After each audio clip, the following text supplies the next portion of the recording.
Hello बच्चों, let's read this question. This question says that which one of the following statements about sporopollenin is incorrect.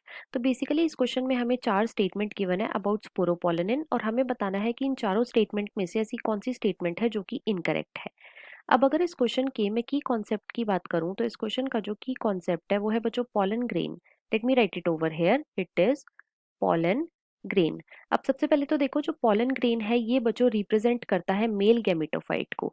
ये किसको represent कर रहा है? Male gametophyte को, right. साथ ही साथ जो पॉलन ग्रेन होते हैं बच्चों, अगर मैं इनकी शेप की बात करूं तो इनकी शेप कैसी होती है? इनकी शेप होती है स्फेरिकल। और इनका डायामीटर कितना होता है? तो इनका जो डायामीटर होता है वो होता है बच्चों 25 से 25 टू 50 माइक्रोमीटर। माइक्रोमीटर। अब ये जो पॉलन ग्रेन होते हैं बच्चों ये दो लेयर के मिलके बने हुए होते हैं, राइट। आउटर लेयर जो होती है उसे हम क्या बोलते हैं? उसे हम बोलते हैं exine. So this is the outer layer जिसे हम क्या बोलेंगे? एक्साइन। और इनर लेयर जो होती है बच्चों इसे हम बोलते हैं इंटाइन। तो ये क्या है? ये है इनर लेयर जिसे हमने क्या बोला है? Intine, right. अब ये जो एक्साइन होती है बच्चों ये बनी हुई होती है स्पोरोपोलेनिन की। ये किसकी बनी हुई है? Sporopollenin, right. ये जो स्पोरोपोलेनिन है ये बच्चों मोस्ट रेजिस्टेंट ऑर्गेनिक मटेरियल है। It is the most resistant organic material. Organic material.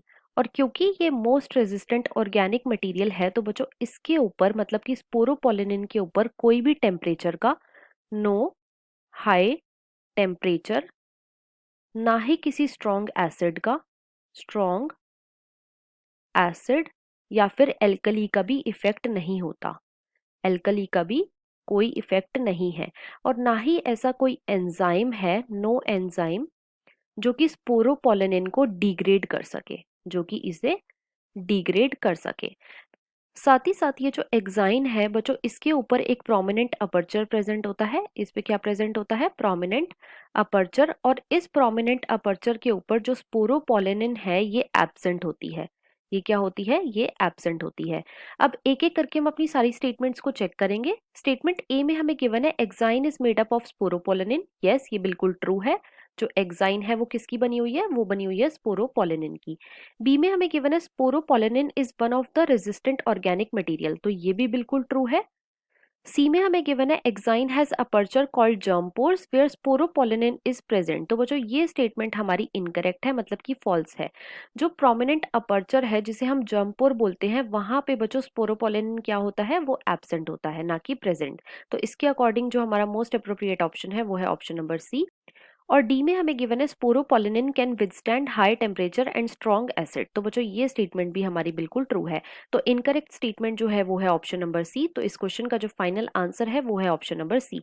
I hope you understood it well. Best of luck.